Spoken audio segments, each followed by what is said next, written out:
Assalamualaikum warahmatullahi wabarakatuh. Halo semuanya, selamat datang di channel YouTube kami, channel kelompok 8, dasar-dasar logika, jurusan hubungan internasional, Fakultas Ilmu Sosial, Ilmu Politik, Universitas Andalas. Baiklah, pada video kali ini kami akan membahas topik yaitu teori dan probabilitas, yang mana topik ini menjadi topik terakhir dalam RPS kita di dasar-dasar logika.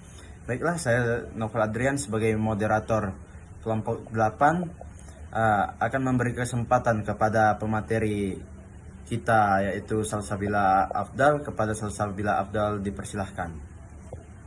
Saya Salsabila Afdal akan menjelaskan materi pertama, yaitu mengenai pengertian teori dan probabilitas serta fungsinya.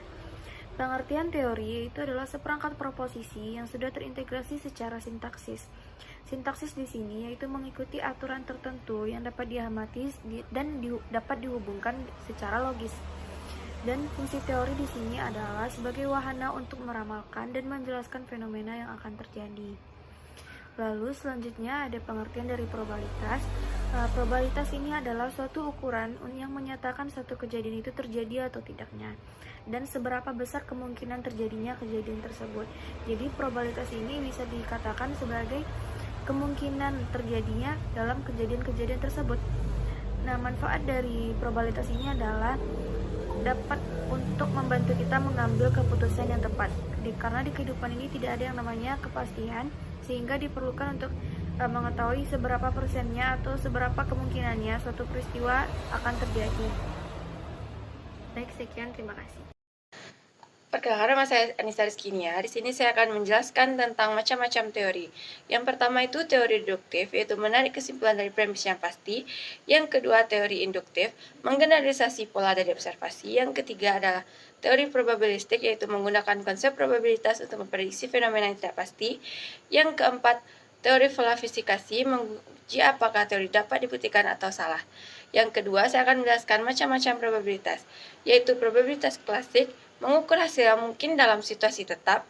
Yang kedua, probabilitas subjektif berdasarkan keyakinan individu.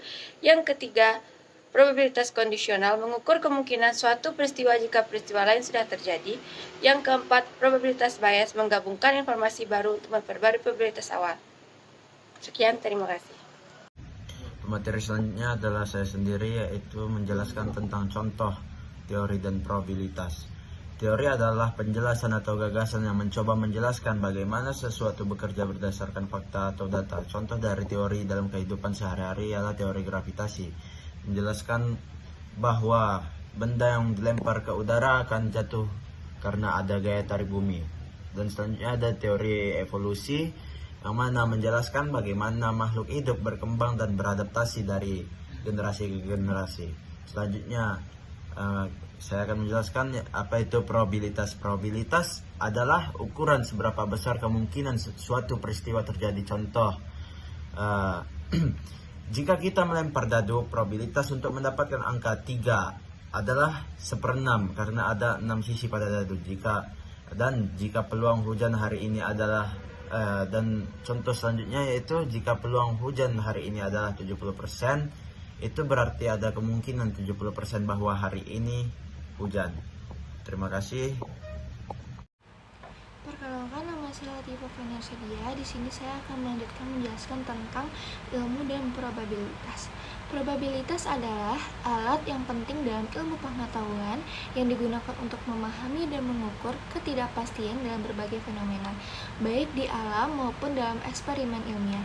Banyak peristiwa yang terjadi di bidang seperti fisika, biologi, dan ilmu sosial yang tidak dapat diprediksi secara pasti karena variasi atau kompleksitas sistem.